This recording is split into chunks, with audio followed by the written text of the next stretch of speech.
Paz do Senhor, queridos e amados irmãos, estamos mais uma vez aqui na IADIO EBD, seu canal da Escola Bíblica Dominical das Assembleias de Deus em Joinville, para mais uma lição da Escola Bíblica de Jovens. Eu sou o pastor Anderson Fábio e hoje nós estaremos nos aprofundando na lição número 4, que tem por título O Deus que Justifica. Já peço desde já que você curta esse vídeo, que você compartilhe nas suas redes sociais, que você compartilhe nos seus grupos de professores de escola bíblica dominical, para que mais e mais pessoas possam conhecer o nosso canal e ver a profundidade que é o estudo da palavra que temos aqui toda semana, para cada vez mais lhe auxiliar nas suas aulas no domingo pela manhã, uma aula de subsídio aqui da escola dominical.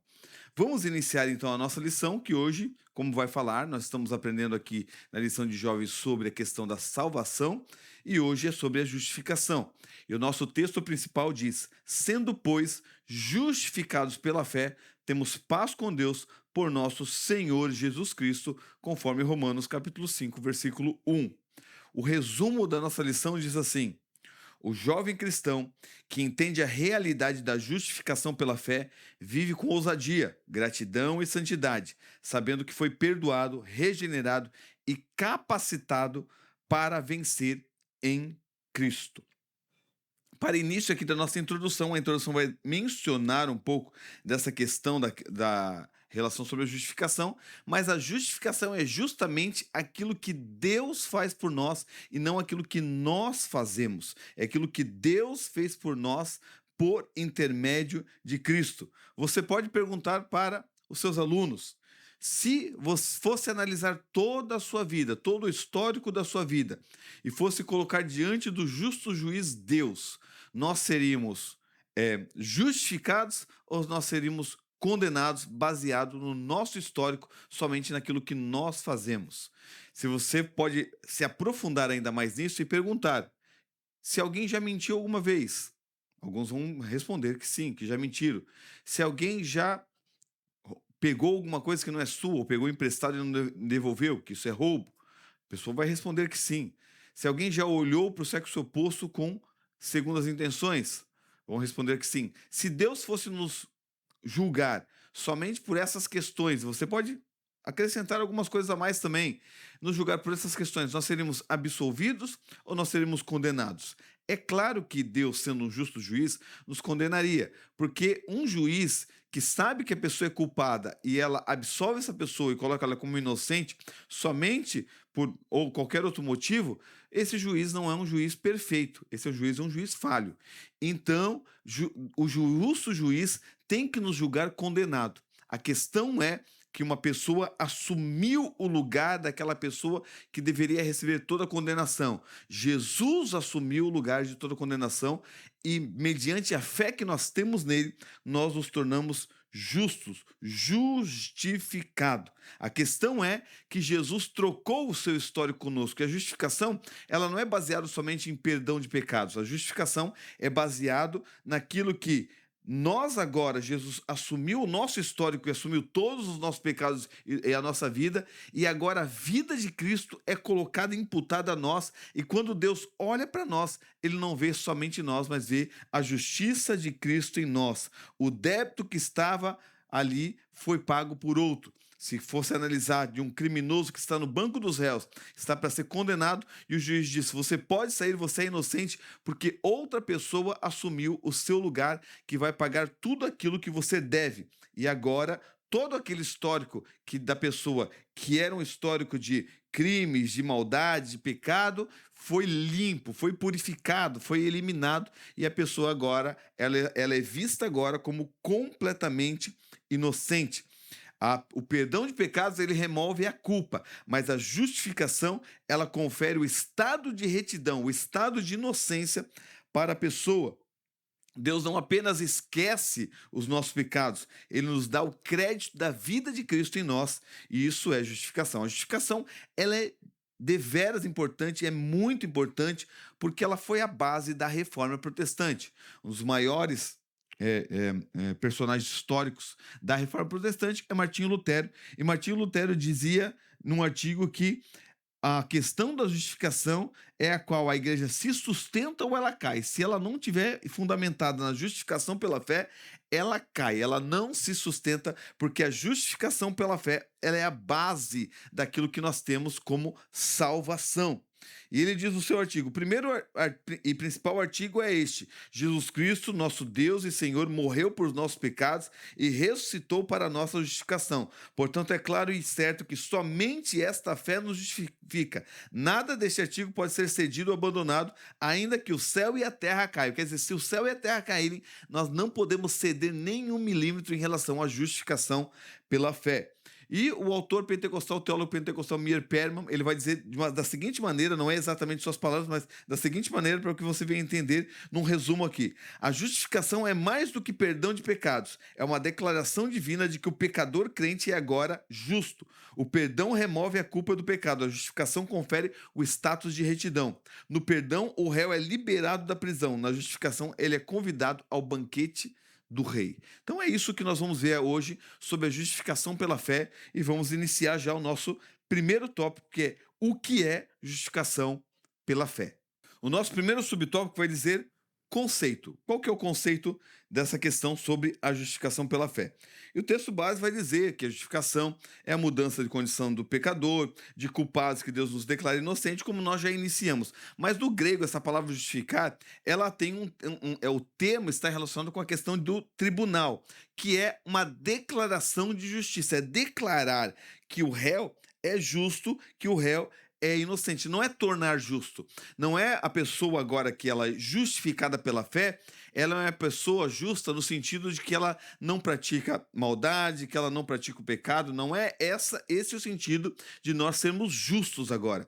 É Deus declarar que nós somos justos mediante a fé em Cristo, e aquilo que nos condenava e que Deus via em nós que era para condenação, ele vê agora Cristo sobre a nossa vida, que está ligado a essa questão. Declarar justo é que nós saímos da morte espiritual e agora fomos transportados agora para uma posição de inocência. Então Deus declara, quando nós cremos em Cristo, que declara que nós somos justos, como num tribunal um juiz declara, bate o martelo e declara que aquele réu é inocente. Através de Cristo e pelo que Cristo fez por nós e por assumir o nosso lugar, a sua morte vicária agora, Deus agora nos torna justos. Porque a satisfação do pecado, ela foi vicária. O que é vicária? É tomar o lugar de outro. Então Deus é justo, ele não pode ignorar os pecados, mas Deus é amor e quer salvar o pecador. Então como é que nós vemos isso? É que na cruz a justiça e o amor de Deus se complementaram e se beijaram, se uniram ali, porque a justiça toda de Deus, ela foi realizada mediante tudo aquilo que Deus exigia, foi realizado mediante a morte de Cristo. Um sangue puro morreu pelos pecadores. E o amor de Deus foi declarado porque através da morte de Cristo os pecadores são alcançados pela graça de Deus mediante a ação do Espírito Santo, convencendo o pecador do pecado, justiça e juízo, para que nós venhamos agora crer em Cristo, ter fé em Cristo. E esta fé é o caminho, é o meio pelo qual, ao crer e confiar em Cristo, a justiça de Cristo agora é imputada sobre a minha vida e Deus não me vê mais como um pecador. A justificação, como Deus nos tornar e nos declarar justo, não é algo progressivo, é um ato só. Quando Deus declara que nós somos justos naquele ato. Não, nós não podemos confundir nós sermos justos com santificação. Santificação, a pessoa é justa no sentido que ela pratica a bondade, ela pratica a justiça, ela praticando a justiça, ela se torna justa mediante a santificação. No sentido da justificação pela fé, não é nós sermos justos no sentido de que nós fazemos as coisas certas, é nós agora fomos declarados justos porque estávamos condenados ao pecado e fomos declarados inocentes mediante a fé em Cristo, porque Cristo assumiu o nosso lugar na cruz. Essa é a satisfação que Jesus cumpriu totalmente na cruz. E a justificação é cessar a guerra com Deus. Enquanto nós estamos contra Deus, nós somos inimigos de Deus.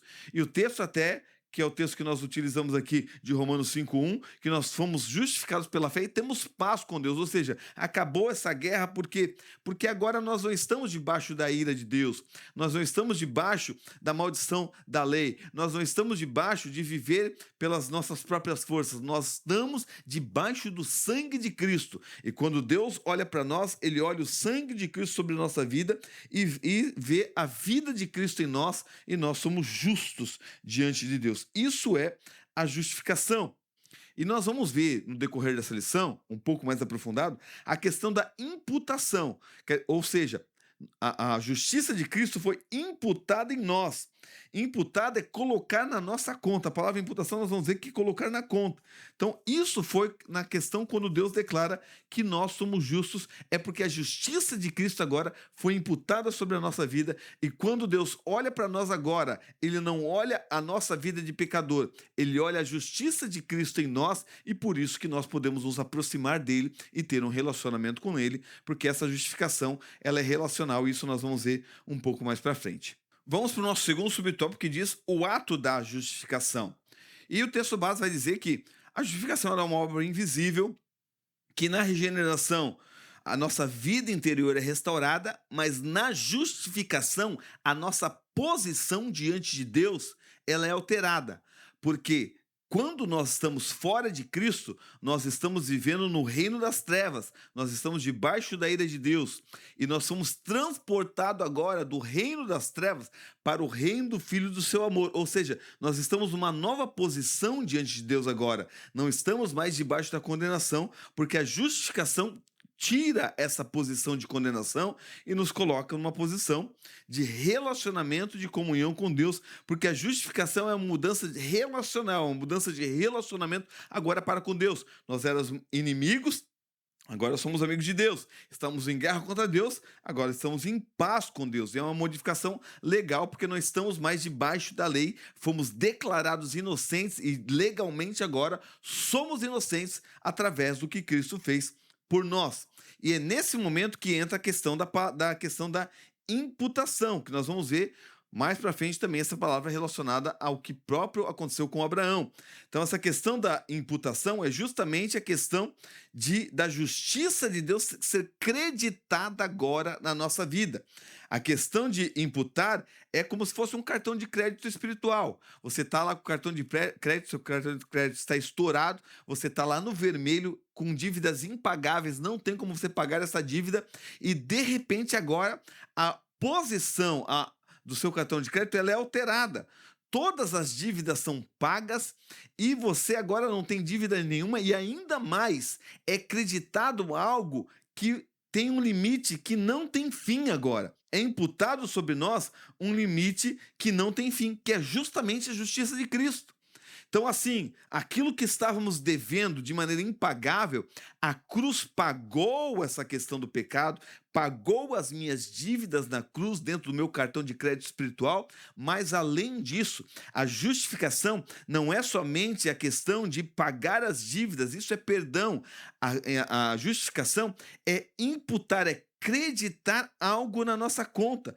A questão do pecado foi tirado, mas a questão é toda a obediência que Cristo obedeceu e tudo aquilo que Cristo cumpriu agora e toda a sua justiça, tudo aquilo que ele cumpriu sendo justo aqui nessa terra e morreu como homem justo. Todas essas qualidades inerentes de justiça em Cristo são imputadas na minha conta, são creditadas na minha conta agora. Ou seja, a minha conta agora ela não está mais em déficit, ela está agora de maneira incalculável, ela está com um termo contábil de maneira incalculável na minha conta agora, porque agora Deus olha para mim e não vê mais o pastor Anderson pecador, mas vê Cristo na minha vida, ver a justiça de Cristo em mim, e isso é extraordinário na justificação. A justificação é um conceito relacionado a um termo contábil, que é colocar numa conta, imputar a justiça na nossa vida é imputar como se fosse numa conta, acreditar na nossa conta que a justiça de Cristo, e Deus olha para nós e vê somente Cristo. Então isso é questão da imputação. E há uma diferença entre regeneração e justificação. O texto, a lição vai tratar sobre isso, e é bom nós diferenciarmos. Se você tiver o recurso de quadro, é bom você colocar lá regeneração, justificação, e diferenciar para que os alunos entendam que a justificação é algo feito por nós no tribunal do céu, ou seja, é mudada a nossa posição e o nosso status de pecador, de condenado, e mudado o status agora de inocente, e a justiça de Cristo agora está em nós, e nós somos vistos agora diante de Deus como pessoas, como novas criaturas. Por isso que é nova criatura. Novas criaturas porque agora temos tudo debitado em nós. Só que a regeneração não é algo feito por nós. A regeneração é algo feito em nós pelo Espírito Santo. E a regeneração não muda a nossa posição, a regeneração muda a nossa natureza, muda o nosso coração, muda a nossa vida. Então, a regeneração, a palavra regeneração é palingenésia, que é nascer de novo. A regeneração é o novo nascimento. O novo nascimento em si traz uma nova criatura no meu interior. A justificação não é essa nova criatura. A justificação é tirar o status de condenado para inocente. É declarar que nós somos justos diante da lei de Deus. E é uma diferença grande. Na justificação, é o juiz abrindo a cela e permitindo que o ladrão saia da cela e declara para ele: olha, você a partir de agora, você está livre, toda a sua dívida foi paga e você é inocente diante da sociedade. Vão puxar a ficha corrida desse prisioneiro, vai ver que não tem nada, não há nada na sua ficha corrida que o condene de nada, porque foi tudo pago. Isso é justificação, ele foi declarado inocente, foi declarado como se ele nunca tivesse pecado. Isso é declaração legal da justificação. Na regeneração, é o médico indo nesse mesmo prisioneiro e fazendo uma cirurgia de coração, tirando o coração mal dele e colocando um coração novo. Essa é a regeneração. É um transplante de coração espiritual, onde a natureza velha ela fica para trás e nasce uma nova natureza que tem novos desejos relacionados às questões espirituais. Essa é a diferença entre justificação e regeneração. Mas mesmo após nós sermos regenerados e mesmo após nós sermos declarados justos, ou seja, Deus declara que somos justos e somos inocentes, nós continuamos pecando. Nós continuamos errando. Às vezes tem pessoas que continuam mentindo. Tem pessoas que vão e falam mal do outro. Mas como isso? Embora nós somos justos, nós ainda somos pecadores. Somos pecadores justificados. Somos pecadores que nascemos de novo. Mas a natureza pecaminosa, ela ainda está em nós. Ela ainda está aí. Essa luta vai permanecer até a vinda de Cristo. Por isso que esta luta interior que nós temos entre o espírito e a carne, que fica batalhando para que nós viemos, o espírito vai lutando para que nós venhamos fazer a vontade de Deus e manifestar o fruto espiritual, e a carne para que nós venhamos cumprir os desejos pecaminosos da nossa carne e fazermos as obras da carne. Então há essa diferença e essa luta que permanece no nosso interior, mesmo que Deus declare que nós somos justos. É por isso que Martinho Lutero trouxe uma frase em latim que é sumus justus et pecador, que é ao mesmo tempo justo e pecador. Deus olha para nós e nos vê como justos, mesmo que nós permanecemos ainda lutando contra os nossos pecados. Cada dia erramos, mas pedimos perdão a Deus, e isso é graça. A graça e a justificação está justamente nisso. Não é uma performance religiosa como nós vamos ver aqui, não é isso. Nós somos justificados pela fé. Não é algo que eu faço ou deixo de fazer que vai me tirar de Cristo. Não é isso. Claro que nós já mencionamos isso em outras lições. A contínua vida no pecado e o distanciamento de um relacionamento com Deus vai nos conduzir para fora de Cristo.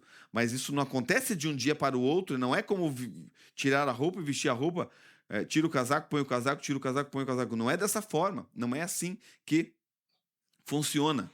Então, nós somos ao mesmo tempo justos e pecadores. Justos aos olhos de Deus, legalmente, Deus olha para nós, vê a justiça de Cristo em nós, mas ainda lutando diariamente contra o pecado, ainda lutando contra, e as pessoas novas convertidas muito mais do que nós, lutando às vezes contra vícios que têm, lutando às vezes contra mentira, lutando às vezes contra falar palavrões. Agora, uma pessoa que ela ela está lutando contra falar palavrão, ela é uma pessoa nova convertida, ela realmente, verdadeiramente nasceu de novo.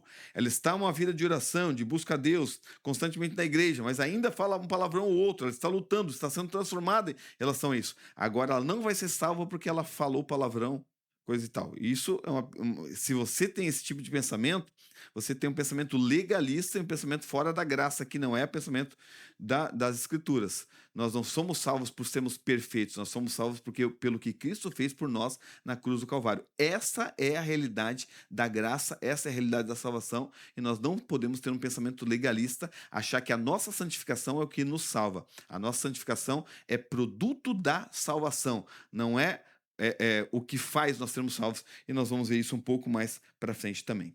Nosso terceiro subtópico diz uma experiência real.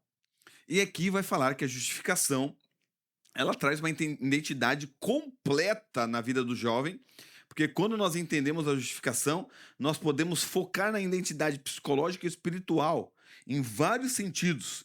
Porque nós vemos muitos jovens, não somente jovens, mas muitas pessoas, sofrendo por causa do acusador das almas. O inimigo constantemente, quando um jovem erra, o inimigo vai e acusa e quer distanciar, porque a acusação na vida desse jovem é justamente para distanciar esse jovem da igreja. E quantas pessoas se afastam da igreja justamente porque pessoas legalistas e santarronas querem demonstrar uma espiritualidade falsa e mostrar que a vida em Cristo é uma vida que a pessoa não erra em nada. E isso é falho, é errado, não é assim que funciona. Embora nós temos que lutar contra o pecado e não podemos amenizar em relação à questão do pecado, mas nós temos que fazer as pessoas entenderem que a salvação não é pela performance que temos, mas é pela graça e pela fé naquilo que Cristo Jesus fez na cruz do Calvário por nós. Então, isso deve ser enfatizado e cuidar com isso. Esses jovens que às vezes são acusados constantemente e acabam se entristecendo e acabam se afastando, eles são justificados legalmente. Deus já declarou eles justos, porque eles se renderam a Cristo, tiveram fé em Cristo, tiveram fé na cruz e foram justificados pela fé em Cristo Jesus. Mas eles são condenados psicologicamente. O inimigo das nossas almas constantemente manda setas e a sua mente é bombardeada com acusações e psicologicamente eles vão sendo cada vez mais munidos de uma acusação tão grande na sua mente que eles não conseguem mais adorar a Deus, ter um relacionamento com Deus. Isso vai afastando eles do relacionamento com Deus justamente por falta de conhecimento, de saber que a justificação é pela fé e que a graça ela é muito mais além, porque Deus já nos aceitou como nós éramos e vai continuar nos aceitando mesmo que nós continuamos errando. Deus vai nos aceitar se nós nos arrependermos de todo o nosso coração e estivermos diante dele em amor, buscando a sua face cada vez mais. Essa é a graça de Deus. Não é um motivo para nós justificarmos nossos pecados, de maneira nenhuma. E se nós utilizamos isso para justificar, tem que verificar se nós nascemos de novo, porque o verdadeiro nascido de novo, ele busca fazer a vontade de Deus. Mas nós temos que entender que o verdadeiro nascido de novo, ele pode cair em práticas de pecado que o afastam de Deus, e as acusações, elas não auxiliam esse pecador a ser restaurado. O que auxilia é ele entender que ele é pecador e que a graça de Deus vai além disso tudo e que Cristo aceita todos os pecadores mediante o arrependimento, fé e confissão de pecados. Então, isso é importante nós enfatizarmos para os nossos jovens. E muitas vezes até jovens que vêm para Cristo, que viveram uma vida dissoluta, uma vida em pecado, às vezes eles vêm e são acusados dos pecados que já haviam cometido. E às vezes vivem isso e não percebem que Deus, aqueles pecados já foram esquecidos. É aquela situação, Deus me perdoa, pequei de novo. Deus olha para nós, isso claro, uma ilustração, né? Deus olha para nós e pecou de novo, mas como?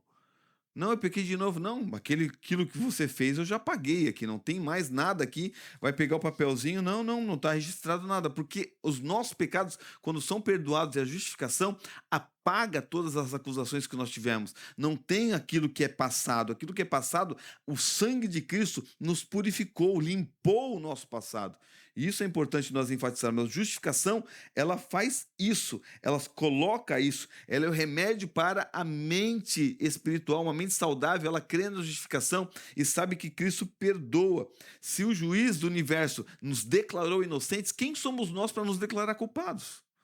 Quem somos nós para falar que nós somos culpados ou que alguém é culpado? Se a pessoa se arrepender, O Espírito Santo traz essa pessoa de volta, conduz ao arrependimento, e essa pessoa é restaurada novamente, porque não é os nossos atos, é o sangue de Cristo, a vida de Cristo, o que Cristo fez, a morte de Cristo, tudo é por Cristo, porque dele, por ele, para ele são todas as coisas. E o jovem cristão, ele não deve definir a sua vida por aquilo que ele passou, e não deve definir a sua vida pelos erros que ele comete. A definição do jovem é justamente o que Deus fala, o que está nas Escrituras, e que nós fomos agora gerados novamente, e nós temos que viver sem a rejeição, achando que Deus nos rejeita, porque Deus sempre nos aceita. Se Deus nos aceitou quando nós éramos totalmente pecadores, e o texto de Romanos ainda diz que Deus prova o seu amor para conosco, onde Cristo morreu em nosso lugar, sendo nós ainda pecadores. Então, Cristo morreu antes de tudo, Cristo já morreu por mim. Cristo não morreu por mim quando eu era santo, Cristo não morreu por mim quando eu fui justificado, Cristo morreu quando eu era pecador, ele morreu pelos pecadores. Então, é essa identidade que nós temos que ter e tomar cuidado para que o inimigo não venha minar a cabeça dos nossos jovens, colocar acusações e colocar uma identidade que é definida pelos erros, uma identidade que é definida pelo aquilo que eles fizeram de errado, ou aquilo que eles ainda estão lutando contra o pecado. Não pode ser definido por isso. Não, não, nós temos que ser definidos por aquilo que a Bíblia diz, por aquilo que Deus diz que nós somos. E é isso que você tem que enfatizar para o jovem. Você não pode ser definido pelos seus erros. Os seus erros são lançados na cruz. Os nossos erros são lançados na cruz do Calvário. Nós temos que nos arrepender, enxergar o nosso erro e lutar para vencer isso e cada vez mais ser parecido com Cristo. Mas nós não podemos nos identificar e achar que nós somos aquilo que erramos ou fazemos. Nós somos aquilo que Deus diz que nós somos. E em Cristo nós somos mais do que vencedores por aquele que nos amou. Se a nossa aceitação, se Deus fosse nos aceitar pela nossa performance, quem de nós seremos aceito? Qual que é o limite da nossa performance? E daí no final do dia você ia perguntar: peraí, será que eu fiz o suficiente hoje? Será que eu fiz realmente aquilo que agrada a Deus para Deus me aceitar? Deus, eu não sei se tu vai me ouvir hoje porque eu errei tanto hoje, eu não sei se eu fiz o suficiente para tu me aceitar. Então tem pessoas que têm isso, às vezes consciente, mas às vezes inconsciente, de que achar que os pecados que nós cometemos, eles vão identificar quem nós somos para o resto da vida. E não, nós não somos identificados pela nossa performance. Deus não nos aceita pela nossa performance. Uma coisa, nós não somos justificados mais quando acertamos e não somos justificados menos quando erramos. Nós já fomos justificados por Cristo Jesus na cruz do Calvário e aceitamos isso pela fé. Você recebe isso, você recebe a justificação pela fé. A justificação não é por obras, a justificação não é por mérito, a justificação não é por performance, a justificação não é por quanto você ora, por quanto você jejua, por quanto você lê a Bíblia, por quanto você faz as coisas certas. A justificação é pela fé. E isso tem que inundar a mente do jovem. A justificação é pela fé. E a justificação, ela traz paz, ela traz tranquilidade. É o que o texto que nós lemos diz.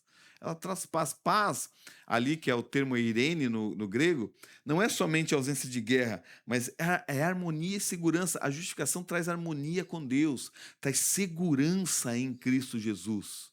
O principal fator aqui de justificação é nós sabemos que nós, em Cristo, nós estamos seguros. Tem gente que vive a vida cristã como se tivesse uma corda bamba. Ai, se eu errar. Ai, se eu acertar. Ai, eu vou cair. Ai. Não, nós não vivemos uma corda bamba, nós estamos seguros, nós estamos na rocha, estamos firmados, seguros na rocha. Mas eu errei. Erre, peça perdão. Nós somos falhos. Deus sabe que nós somos falhos. Deus sabe que nós somos pecadores. Deus não espera a perfeição de nós para nos salvar. A perfeição que Deus esperava em nós para nos salvar foi cumprida em Cristo. Cristo foi perfeito e é nele que nós somos salvos. Tire esse pensamento de que a performance vai trazer salvação, que não é isso, não é por obras, não é por aquilo que nós fazemos, não é porque deixamos de fazer, embora isso nós vamos ver que faz parte vamos ver mais para frente, faz parte isso, mas não é isso não é o que traz salvação.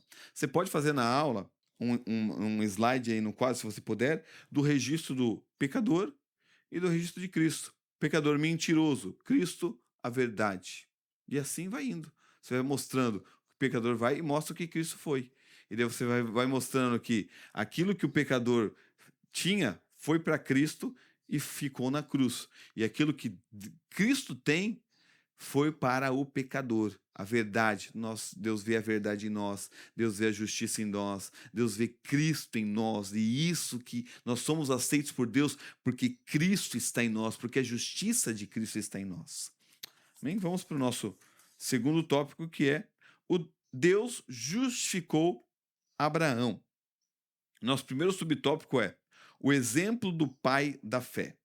E aqui vai tratar da questão de Romanos, né? Como a questão é de salvação, vai tratar bastante do livro de Romanos, que é a formulação teológica de Paulo em relação à teologia da salvação. E o assunto principal de Romanos é justamente a justificação pela fé. E o primeiro subtópico, o exemplo do pai da fé, vai tratar sobre essa questão, né? E ele é cirúrgico em escolher Abraão, porque para os judeus, Abraão é o padrão máximo da obediência. Abraão obedeceu. Por isso que ele é o pai da fé, porque o que Deus falava, Abraão obedecia. A fé tem total ligação com isso, como nós vamos ver nesse tópico que é muito importante. E Paulo prova que até Abraão foi salvo pela fé. Nós sabemos que a salvação no Antigo Testamento não era por obras. Quem pensa que era por obras está totalmente desvirtuado da realidade da teologia do Antigo Testamento. As pessoas, quando pecavam, elas ofereciam sacrifícios pelo seu pecado. E ela ia lá, ela matava o animal e ela pecou. Ia lá, oferecia um animal, matou o animal e ela voltava para casa justificada. Porque ela entendia que aquele animal morreu no lugar dela. Mas quem é que podia confirmar isso? Quem é que podia confirmar que aquele animal morreu no lugar dela? Quem que mandou ela fazer isso? Foi Deus. Deus vai lá e dá as diretrizes para Moisés. Moisés, o homem que pecar, ele tem que oferecer sacrifício assim, assim, assim, assim, assim, dessa forma, dessa forma, dessa forma. E a pessoa, o povo judeu, ouviu Moisés dizer, ele diz, ó, Deus falou, se vocês pecarem, vocês têm que matar um animal. E o povo vai lá, obedece a ordem de Deus e oferece um animal. Então o povo faz aquilo por fé, por crer, por confiar em Deus, de que o seu pecado é perdoado mediante o sacrifício de animal. Então o povo era salvo pela fé, pela graça de Deus, porque Deus concedeu isso a eles, porque eles não mereciam, mas pela fé no sacrifício. E esse sacrifício que eles faziam de animal aponta, claro, para o sacrifício de Cristo. Então a salvação era pela fé, e isso é demonstrado até mesmo em Abraão. Em Abraão, em Gênesis capítulo 15, versículo 6, diz que Abraão é declarado justo. A justiça de Deus é imputada sobre Abraão. E quando isso acontece lá em Gênesis capítulo 15, versículo 6, isso foi antes de Abraão ser circuncidado. E 430 anos antes da lei vir através de Moisés. Então vê que Abraão foi justificado antes da lei e antes da circuncisão. Por isso que não é aquilo que nós fazemos, circuncisão, nem aquilo que a lei, o cumprimento da lei, que são as obras. Não são essas coisas que nos justificam. Abraão foi justificado antes da lei e antes da circuncisão. Por isso que não é a circuncisão, que são os rituais religiosos, e não é a lei, que são as obras relacionadas à questão, que nos justificam. A justificação está baseada na fé em Cristo Jesus. E o texto diz em Romanos 4,5 que Deus justifica o ímpio, quer dizer, Deus justifica o ímpio que crê. Pela fé, Deus justifica o ímpio. E isso que está relacionado a Abraão, porque Abraão vivia numa terra de idólatras. Abraão vivia em Ur dos Caldeus e provavelmente era um adorador de ídolo. Mas Abraão creu, confiou na palavra, recebeu a palavra, confiou na palavra e obedeceu a palavra. Isso demonstrou uma pessoa de fé. Por isso que ele é chamado o pai da fé, porque ele obedecia mediante aquilo que ele ouvia de tal forma que ele não questionava, ele simplesmente fazia conforme aquilo que era solicitado, demonstrando que ele confiava na palavra daquele que estava falando. Isso é fé. A fé está relacionada a isso. Ele não foi chamado porque ele era justo, mas ele foi declarado justo porque ele creu naquele que chamou. Então não foi ele chamado porque ele era justo, e nós não vamos ser salvos por aquilo que nós fazemos, essa é a questão.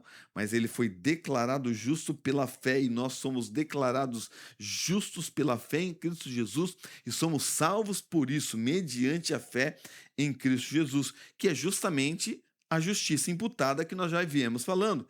Abraão, pela fé, foi contado a justiça, foi creditada a justiça nele pela fé que ele teve.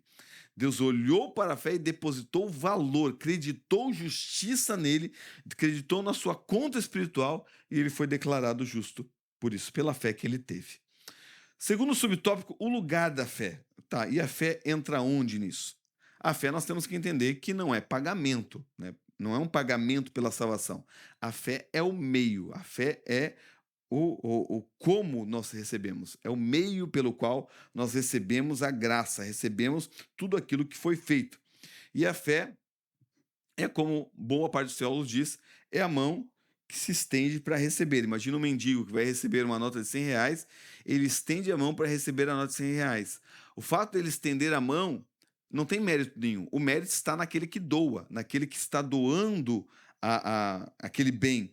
E essa questão da doação, do mérito e de receber, isso é um conceito, não somente um conceito nosso, pentecostais, mas em várias teologias esse conceito. Quando se trata de fé, até mesmo teólogos da linha reformada, como calvinistas, como o calvinista Frank Ferreira, vai colocar essa questão de estender as mãos para saber que a fé é o meio pelo qual se recebe a salvação. Por que isso é curioso? Porque o teólogo Jacó Armínio, que é o teólogo que começou a formular a teologia que nós chamamos de teologia arminiana, que é a teologia pela qual a Assembleia de Deus, em relação à salvação, é que ela mais se identifica, a relação arminiana da salvação, também explicou essa questão da fé com um mendigo que recebe uma doação. E muitos questionam isso, por ser Armínio que diz. Mas quando se trata de um autor calvinista, eles não questionam, e Franklin Ferreira vai dizer no seu livro Os Pilares da Fé: a fé é estender mãos vazias em direção ao Cristo crucificado. Tudo o que precisamos para entrar em relação correta com Deus foi alcançado por Jesus em sua morte vicária. O que nos compete é estender as mãos para Ele, em fé, implorar que Ele venha a nós, pois, de acordo com Jacob Rembrandt, a fé é somente a mão que recebe o benefício oferecido e presenteado por Cristo. Portanto, o instrumento que recebe se apega ao benefício oferecido do Evangelho. Então, aqueles que costumam se envolver com algum tipo de serviço de assistência social nas ruas sabem que não há mérito nenhum em um mendigo ou um sem-teto estender as mãos para receber um prato de comida, uma coberta ou um casaco. O mérito está em quem oferece o prato de comida, ou coberta ou o casaco. Da mesma forma, somos instados a estender as mãos para Jesus Cristo e não há nenhum mérito em fazermos isso. O mérito está em Deus, que nos concede o Cristo crucificado e sua perfeita obediência. Então a fé é o meio. Cristo já tem todo o plano, já foi dado. A fé é somente estender as mãos para receber. Mas claro que esta fé, ela não é algo que está no homem e inserido do próprio homem, que vem do próprio homem. Essa fé salvífica, ela só vem mediante o poder da graça, mediante a palavra de Deus. Então a fé vem pelo ouvir e o ouvir vem pela palavra, ou seja, o próprio ouvir vem pela palavra. A palavra pregada, a pessoa ouve o evangelho, e daí sim, através do ouvir o evangelho, que mediante o poder do Espírito Santo, a fé é gerada de maneira sobrenatural no pecador, que se rende àquilo que está sendo pregado, ele vai se rendendo, a fé é produzida, ele vai crendo, vai confiando, e daí ele vai se tornar uma nova criatura mediante a fé que ele tem em Cristo Jesus. A rendição do ser humano, ela é a questão que vai ser feita mediante a própria manifestação da graça quando ele ouve o evangelho.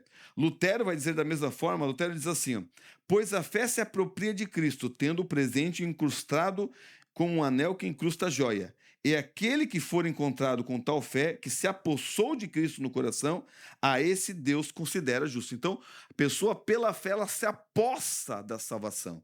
Frank Ferreira ainda vai dizer na página 51 dos Pilares da Fé: assim, esse chamado à fé é realizado pela pregação da Escritura, a palavra de Deus, que é aplicada salvadoramente ao que crê pela ação do Espírito Santo. Deus não dá o seu Espírito a não ser que a palavra, preceda. Assim, a fé vem somente pela obra do Espírito Santo e esse atua somente pela palavra. Logo, é preciso dar ouvidos em primeiro lugar à palavra de Deus e não desprezá-la, pois a atividade do Espírito no coração depende sempre do prévio ouvir da palavra. Então, a palavra precisa ser pregada. A palavra sendo pregada, a pessoa está ouvindo a palavra, o Espírito Santo está atuando. Agora, neste atuar, ou a pessoa ela endurece seu coração ou ela se rende à atuação da graça para que seja produzida em seu coração essa rendição mediante o poder da graça, aí ela se rendendo, ela vai crendo, confiando e aí ela é regenerada. Então assim é produzido a fé, mas a fé é justamente o estender a mão e não há mérito nenhum neste estender a mão que nós falamos aqui. Então, a fé é mais ou menos como é comparado Jesus, né? Jesus é comparado como a serpente no deserto. Eles ficaram doentes, estavam morrendo. E Moisés construiu uma serpente e falou: vocês vão olhar para a serpente e vão ser curados. Então, não é o que curava, não é o fato somente da força que eles faziam olhar, mas era crer que, olhando para a serpente, eles iam ser curados. Então, era a fé que eles tinham naquilo que foi falado que a serpente poderia curar. Jesus falou: eu vou ser levantado como a serpente do deserto. Aqueles que olharem para mim e crerem em mim serão salvos. Então, é a mesma coisa. Ao crer em Cristo, nós recebemos essa salvação e somos salvos. Recebemos a justificação e somos salvos por Cristo Jesus. O texto vai dizer que Abraão deixou a sua terra porque creu. Então, a confiança que temos aqui também em relação à fé é também nessa questão de deixar, de fazer acontecer algo. Então, assim, a questão da fé é a questão da raiz. Não, as obras que vêm são o fruto. Então, por exemplo, o que nós fazemos, praticar obras, não é o que vai nos justificar. As obras, elas fazem parte da salvação e elas são resultado da minha fé em Cristo Jesus. É a mesma coisa de um médico, uma ilustração do médico. O médico, ele estuda e se torna médico. Quando ele é médico, ele vai estar apto a fazer uma cirurgia. Então ele vai lá e pratica uma cirurgia. Uma pessoa que ela está no meio do nada e ela foi lá e fez uma cirurgia. Fazer uma cirurgia não a torna médico. A questão é que uma pessoa que é médico, ela estará apta a fazer uma cirurgia. Assim, nós não fazemos as boas obras para sermos salvos, para nos tornar médicos, para sermos salvos. Mas nós fazemos as obras porque nós já somos salvos, nós já somos médicos e fazemos a cirurgia. Nós já somos salvos e praticamos as boas obras. As obras que fazemos, elas são resultados da nossa fé em Cristo Jesus. Mas a nossa fé, ela necessita das obras porque elas são um conjunto. A fé não é um assentimento intelectual. A fé não é somente eu crer intelectualmente.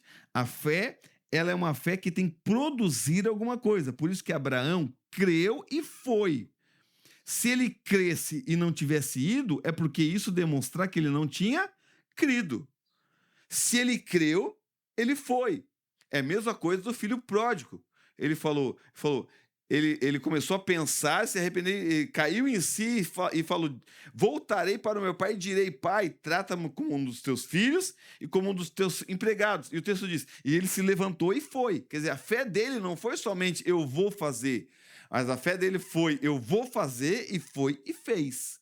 Então, a fé viva é justamente isso, que é a batalha entre Paulo e Tiago, né? Que nós vemos essa batalha ali na Bíblia. Mas Tiago foca no fruto, naquilo que consiste na realidade do que a fé manifesta.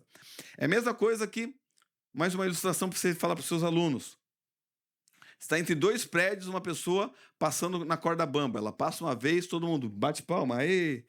Aí ela passa outra vez, ela pega um carrinho de mão e fala: vocês acreditam que eu consigo passar com o carrinho, com o carrinho de mão nessa corda bamba entre esses dois prédios? Acreditamos. Ela vai e passa. E todo mundo bate palma. Vocês acreditam que eu consigo passar de novo com esse carrinho de mão nessa corda bamba entre esses dois prédios? Acreditamos.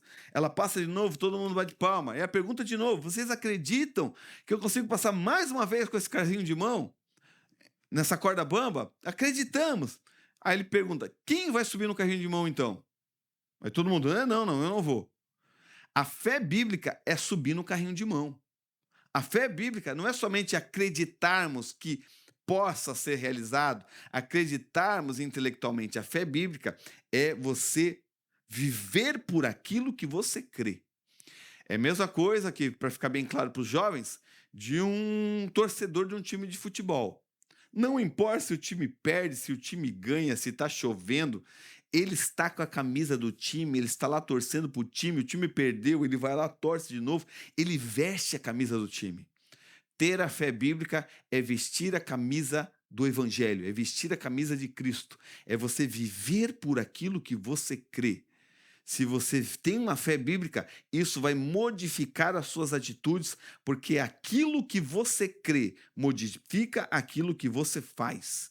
Se você acredita que estudar vai fazer você passar de ano, o que você vai fazer? Você vai estudar e isso vai fazer com que você passe de ano, porque você acreditou naquilo ali, mas só não acreditou intelectualmente, mas acreditou e fez com que aquilo, fez conforme a sua crença. Então, viver pela fé não é você vender tudo e começar a viver na missão. Viver pela fé é você viver por aquilo que você acredita. É você manifestar a vida de Cristo em você. É você querer viver como Cristo viveu, porque você acredita nele e sabe que esse é o caminho melhor. Isso aí, as obras, elas se unem nisso, porque as obras elas manifestam uma fé genuína. Se a pessoa diz que ela tem fé em Cristo, mas ela continua vivendo da mesma maneira que ela vivia no passado e não tem mudança nenhuma, ela teve uma crença intelectual, mas não teve uma fé bíblica que modificou as suas atitudes.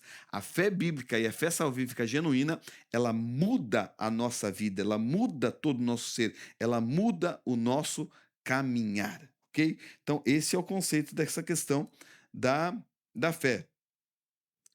Por isso que nós sabemos que a fé nunca é para ser salvo, mas é porque já somos salvos e já vimos isso. Nosso terceiro subtópico, o sentido prático dessa doutrina. Aí, continuamos falando sobre essa questão. A justificação não é um passe livre para passividade, né? Nós não fazemos nada e nem para libertinagem. A fé bíblica ela é um motor que vai nos transformar, que vai nos levar a essa questão de nós vivemos pela fé. E o sentido é de uma performance religiosa, de uma confiança genuína. A performance religiosa é uma pessoa que ela não nasceu de novo, mas ela veste o terninho, ela vem toda bonitinha, ela pratica práticas rituais religiosos, ela tenta obedecer algumas leis, mas ela não teve uma nova vida porque ela não tem um relacionamento com Deus e o seu interior ainda é mau, é maldoso, ela não teve uma mudança em que as suas atitudes elas realmente foram transformadas. Então isso é uma prática religiosa. Várias pessoas estão dentro da igreja assim, não nasceram de novo, mas têm uma performance religiosa muito bonita. A confiança viva é aquela confiança que eu tenho fé e eu vivo por aquilo que eu tenho. E nós temos que ser contra o mecanicismo, quer dizer, viver uma vida religiosa mecânica, botar uma máscara, viver como um robô e tentar viver como um ator, né? Que é o hipócrita, a palavra hipócrita quer dizer um ator que vestiu uma máscara. Então, nós temos que tirar essa questão da hipocrisia e vivemos realmente quem nós somos em Cristo Jesus e por isso que temos que buscar um relacionamento.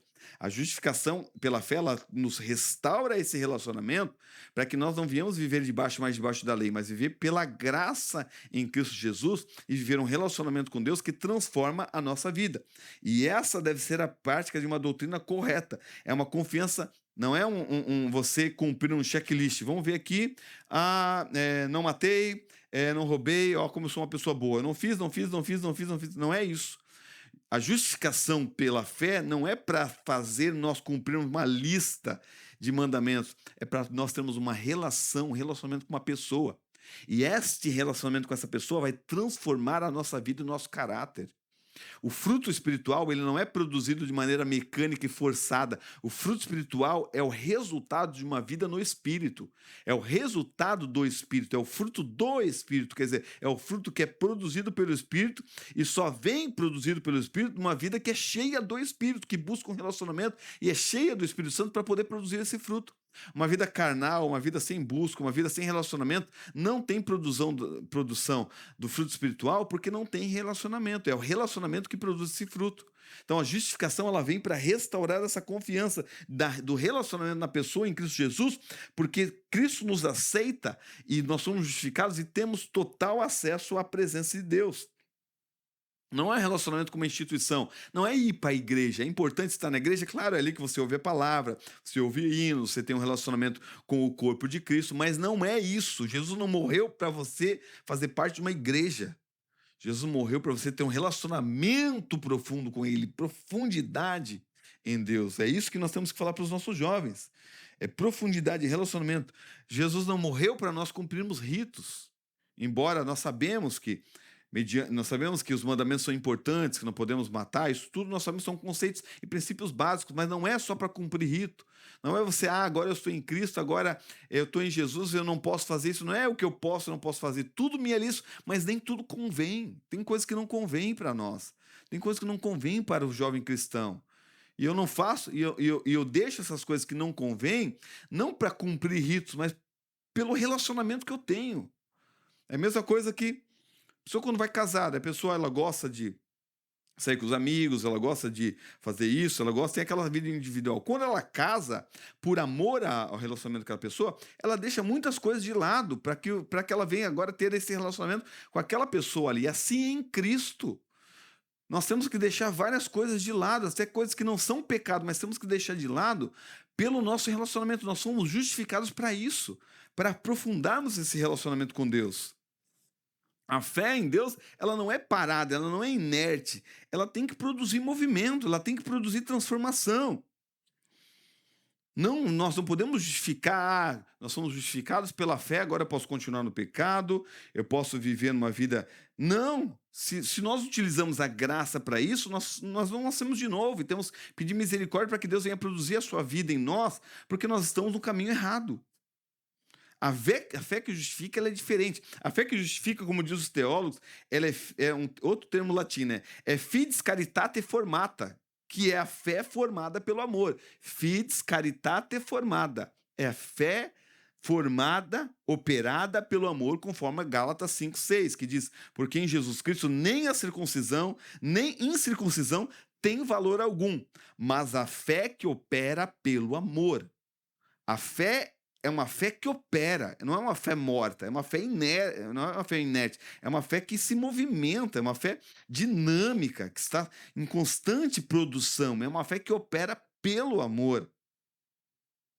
A fé que justifica, a fé, a gente tem a questão até da reforma protestante, sola fide, né? Somente pela fé. A fé, ela justifica sozinha, mas a fé nunca está sozinha. Disse um teólogo também da reforma.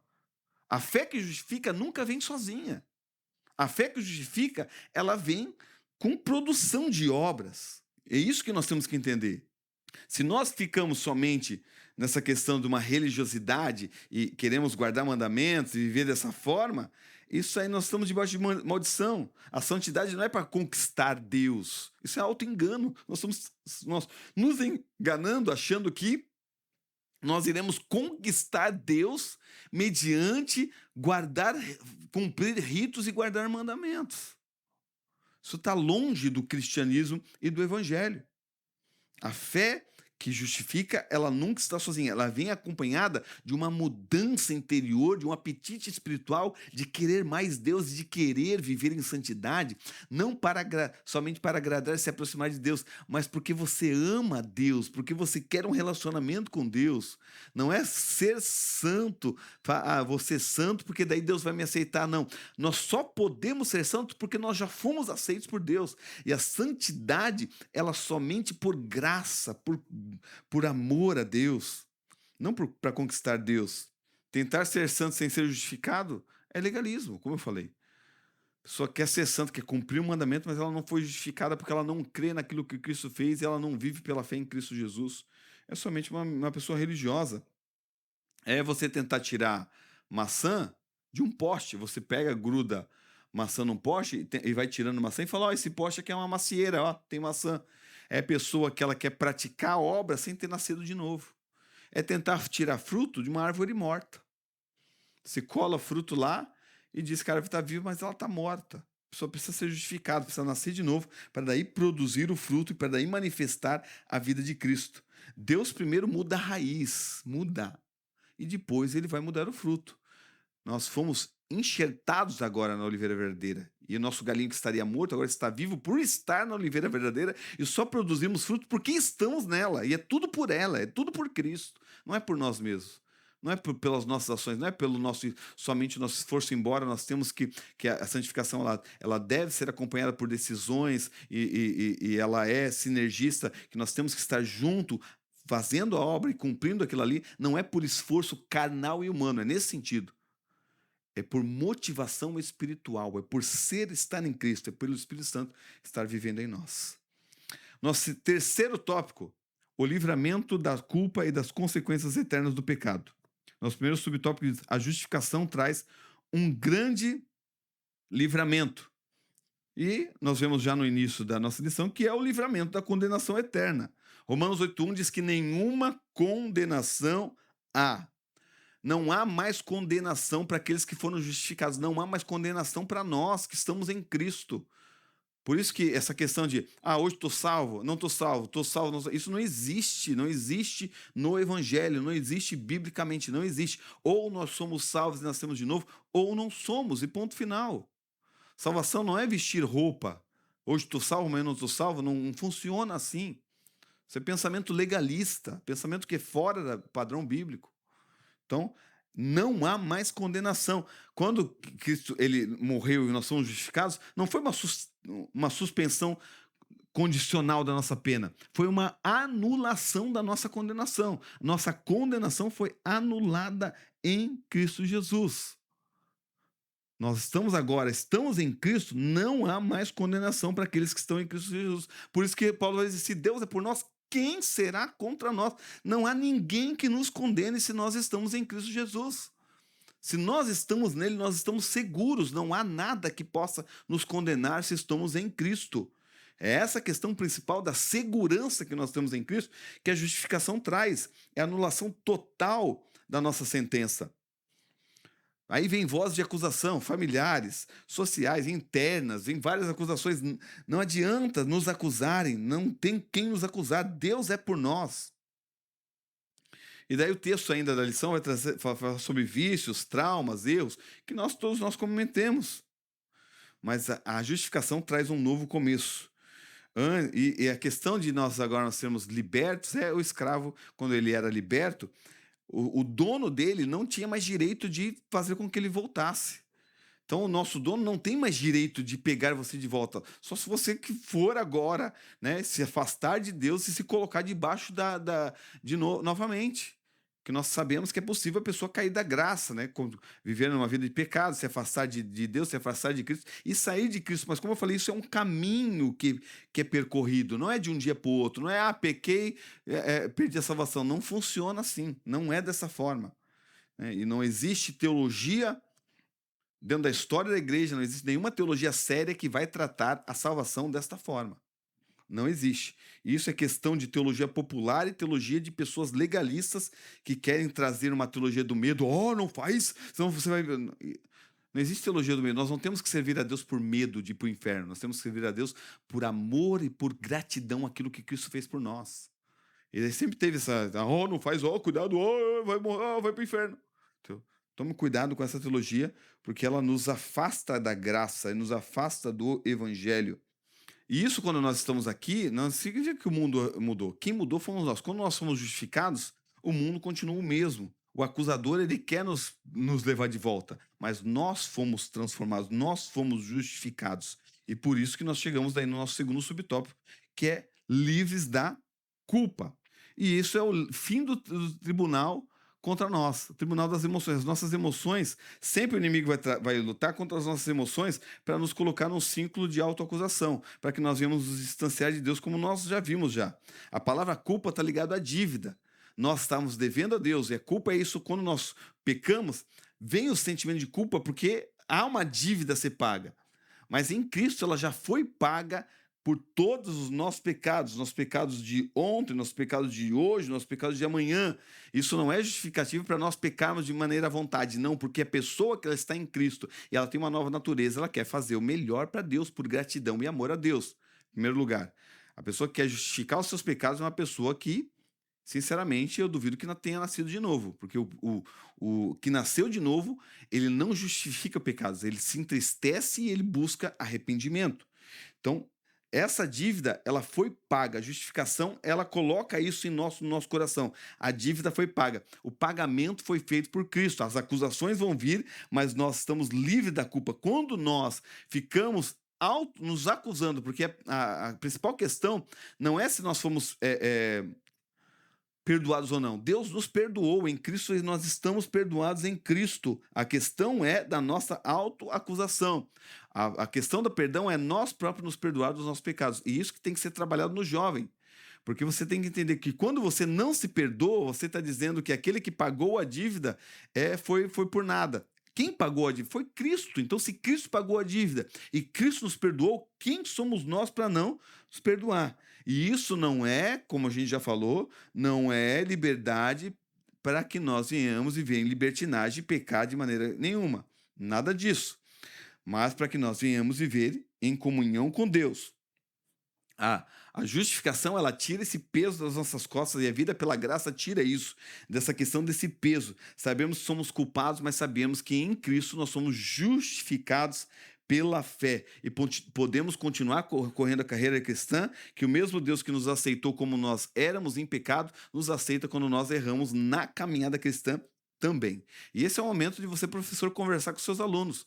Se algum aluno quer compartilhar algo, que se sente culpado de alguma coisa, quer oração, é importante tratar dessa questão da culpa, porque muitos vivem presos, vivem com um peso que não pertence a eles, vivem com o peso da culpa nas costas, onde Cristo já perdoou e já justificou e já está limpo do pecado. Se o juiz de todo o universo já nos perdoou, quem somos nós para continuar nos condenando? Então isso é importante conversar com os jovens. Nosso último subtópico é o testemunho interior do Espírito Santo. E aqui é uma questão muito importante, porque o texto de Romano vai dizer que o Espírito testifica com o nosso espírito. Isso é importante na questão da culpa, da justificação. O Espírito Santo está em nós. Ele é o selo da identidade que nós temos em Deus. E o Espírito Santo apenas não nos justifica, nós não somos tornados justos e temos a regeneração e o poder do Espírito Santo em nós. Ele testifica com o nosso coração. A palavra testifica é afirmar junto, né? É testificar com. É um termo que está dizendo que o Espírito Santo, o nosso Espírito diz, eu sou de Deus, e o Espírito Santo confirma, sim, você é de Deus. É isso que é feito em nós. O Espírito Santo confirma no nosso coração, nós somos de Cristo, nós nascemos de novo, nós pertencemos a Deus. E da justificação vem a questão da própria adoção, que o texto também vai trazer, que diz que nós somos herdeiros e co-herdeiros com Deus. E aqui tem uma diferença entre a questão da justificação também e da adoção. E nós temos que saber que naquela época o filho adotado ele possuía todos os direitos do filho legítimo. Nós não somos adotados como filhos que é colocado de lado, nós somos adotados como filhos legítimos em Deus, legais legítimos. A justificação, ela resolve a questão da nossa dívida. A adoção, ela resolve a questão da nossa família, do nosso nome na família. Agora nós fazemos parte da família de Deus. E o Espírito Santo coloca em nosso coração e faz-nos clamar Abba Pai, quer dizer, paizinho, é um pai achegado, porque a justificação e a regeneração nos conduziu para próximo dele e agora nós podemos testificar que somos filhos, somos aceitos, porque o Espírito Santo testifica em nosso interior que nós somos verdadeiramente filhos de Deus. E essa questão dessa identificação, ela é primordial para o jovem, porque essa testificação interior é a âncora para que o jovem venha se identificar em Deus, em Cristo, e saber que não é o que o mundo diz que o jovem é, mas é saber que aquilo que o Espírito Santo afirma, que ele já é em Cristo Jesus, um filho amado, um filho escolhido, um filho aceito por Deus mediante a fé em Cristo Jesus. E o jovem pode levantar a cabeça e saber que não há mais condenação, não há mais acusação, não há mais pecados, porque foi justificado. Isso você tem que enfatizar. Você está justificado. Você não é mais um réu, você esperando a sentença. Você é um filho amado, desfrutando da herança de Deus. Você é um filho recebido. Tudo aquilo ficou para trás. E quem agora que nós somos filhos, os jovens têm que viver com ousadia, têm que viver com graça, em saber. Você tem que pregar, você tem que viver pela graça, você tem que viver em intensidade em Deus, porque você é filho do juiz, que não te condenou, mas bateu um martelo e disse: em Cristo Jesus você é inocente, você é puro, você é limpo, eu te recebo, eu te aceito em Cristo Jesus, e você pode desfrutar de um relacionamento de pai e filho, porque você foi recebido na família de Deus. Vamos ler a conclusão que diz: a justificação é o alicerce sobre o qual se edifica toda a vida cristã. Ao crer em Jesus, somos declarados justos diante de Deus, não por nossos méritos, mas pela justiça de Cristo imputada a nós. Isso nos dá segurança, paz com Deus e acesso à vida eterna. Creia com todo o seu coração que você foi justificado pela fé. Viva com ousadia e gratidão, sabendo que sua identidade não está no passado que você viveu, mas na nova posição que você tem em Cristo. E lembre-se, a fé que justifica é também a fé que santifica, sustenta e conduz à vitória. Tenha uma excelente aula neste domingo, em nome de Jesus.